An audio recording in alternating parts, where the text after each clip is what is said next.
Forza Motorsport and Gran Turismo bill themselves as all-encompassing driving games and often feature legendary rally cars, but they're really about sticking to the pavement.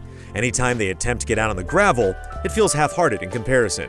Thankfully, over the years, Codemasters has been at the forefront of giving rally racing the attention it deserves. Their latest, Dirt Rally 2.0, provides a focused, authentic, and unflinching take on rally and rallycross.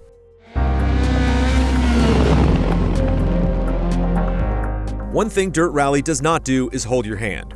You can jump straight into the action without being forced through a tedious tutorial, but at the same time, it can feel like you're left a bit in the dark. If you don't peek at the tire menu between races, you might have no idea that you should switch to a fresh set of rubber. When you start Rallycross, you're told that you need to take a Joker lap, but the game doesn't take the extra moment to explain exactly what a Joker lap is. And when you complete a championship, you'll suddenly find yourself promoted to a new rank without any idea what awaits you later if you keep going. While a lot of these things aren't that hard to figure out, players may encounter moments of confusion simply because the game makes too many assumptions about what you already know without providing ways to learn more. Everything in Dirt Rally 2.0 is centered on two very different forms of motorsport: rally and rallycross.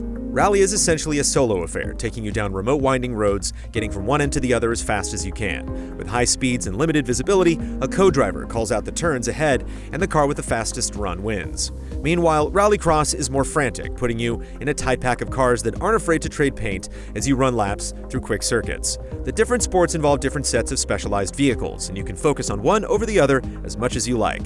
You can participate in championships through an ongoing career, or piece together your own races and challenges in free play. Going through the game's career is all about having a persistent experience over the long term. Starting a championship is a commitment to taking a single car through numerous races across the globe. The game is so serious about it that you can't even participate in a daily challenge if your only eligible car is currently enrolled elsewhere. You're also limited to just 5 retries per event, with events composed of multiple races. So if you make a big mistake, you have to decide whether to burn a retry that may be more valuable later, or continue on and try to make up the difference. There are real stakes involved, since your car does take damage as you bounce and bump your way through the stages, particularly in rally events. Smash into a tree, and not only will that knock your headlights out for the rest of the race, but that damage will carry into the next race as well. There are service areas to make repairs, but they're only available at set intervals, often requiring you to get through multiple runs before you can get the mechanics on the case. Even then, you're only allotted so much time for fixes, so if your car's too banged up, you're left having to choose which parts to repair and which to drive broken. To help alleviate this, you can invest some of your winnings not just in the durability of your car, but in your staff as well, training your engineers to be more efficient to get through repairs more quickly. As you spend more time with the car, they'll also monitor its performance, unlocking upgrades as you put more time on the road. It's this perseverance through the long haul that separates the career and makes it more rewarding than just a string of individual races. Rallycross is more generous with repairs, but it's similarly focused on long-term investment. Rather than hopping from track to track, each event has a more authentic structure, allowing you to get comfortable with the course's layout through optional practice rounds, then participating in 4 qualifying events, semifinals, and finals. It really allows you to take the time to learn the ins and outs of a course, but it can be unforgiving too, as you can fail to make the cut in the earlier rounds and not even get to participate in the main event. Outside of the championships, the career mode also includes daily and weekly challenges with big rewards, each of which only allows 1 attempt, so you'd best go elsewhere if you want to practice first. Unfortunately, the game also puts extra challenges for Deluxe Edition owners right in your face, prompting an extra $30 purchase if you want to participate. That cost includes a lot of additional content coming in the future, but displaying the challenges this way feels like more of a turnoff than an incentive.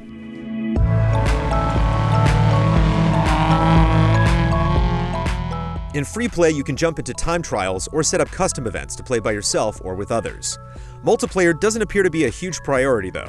There's no matchmaking, just lobbies set up by individual players that could be at vastly different skill levels. Of course, if you get into a decent group, it's fun to compete and the pressure's on since you have to live with any mistakes. What's most frustrating though is that online play can only have up to 8 real players, but sticks to event rules dictating 20 drivers, filling empty slots with AI. It can be annoying to beat everyone in a rally race yet still find yourself in 16th place, or to get into a rallycross event and realize that the real players are separated from each other, each competing in different heats against AI. Tucked away in the free play menu, there are also additional championships for historic rally series, as well as the FIA World Rallycross Championship. Both of these options include some extra presentation in the form of video introductions with footage of the real cars and locations, and the events themselves are no pushovers in terms of challenge. 6 left long, tightens, 30, 5 right, extra long tightens. While there are some issues to be found with how parts of the game are structured, these are all secondary to just how insane Dirt Rally 2.0 feels to play. Barreling down a narrow path with a wall on one side and a cliff on the other, with twisting turns, changing elevation, and bumps threatening to knock you off course, is absolutely intense. With lengthy stages that can last 9 or 10 minutes at times, it takes a lot of concentration to continue processing the directions from your co-driver and respond appropriately. Let your mind wander a bit and you'll smash your car, but when you're at your best, the flow feels natural and almost automatic. The responsive handling is key, and there's a lot of nuance needed as you're often managing the gas pedal in small increments to maintain the proper momentum without giving too much power. The feel between different classes of cars as well as between individual cars is clear, and the turbo-powered Group B vehicles are simply monsters that will punish you dearly for using too much throttle. There are only 6 locations for rally events, all with a number of stages, but each place is clearly distinct. There's the muddy jungles of New Zealand, the forest roads of New England, the rocky cliffs of Argentina, the winding pavement across Spanish mountainsides, and the farm roads passing through villages in Poland and Australia. Races can take place at various times of day, and the clouds can open up to pour down heavy rain. As if this sport didn't seem dangerous enough, blazing through one of these roads in the middle of the night can be terrifying. Dirt Rally 2.0 is a great-looking and sounding game overall, with solid performance. However, there are some rough edges and distracting bugs. The visuals tend to flicker in various situations, and Rallycross intermittently renders opponents' cars with one wheel randomly floating several feet in the air. The biggest issue, though, comes with audio, as the sound will drop out completely at times for no apparent reason. Even with on-screen symbols, it can be difficult to navigate without your co-driver's voice in your ear, essentially forcing you to quit to the main menu to reload the race.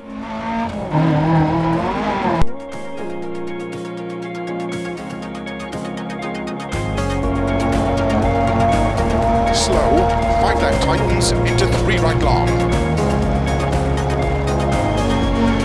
4 right of a finish, opens 30 to stop. Dirt Rally 2.0 is an excellent and demanding driving game that strives for authenticity through abundant detail. A lack of primers may make newcomers hesitant, but it doesn't take long to get up to speed. At times, it can take a lot of patience, with yourself more than anything, but it's an exhilarating ride through and through.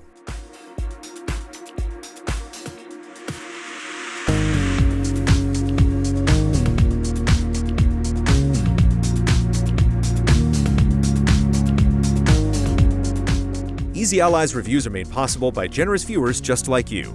If you like what you see, check out patreon.com/easyallies to help us make more. For just $1 a month, you can gain access to weekly updates, spoiler discussions, and exclusive shows. To 3 left long tightens.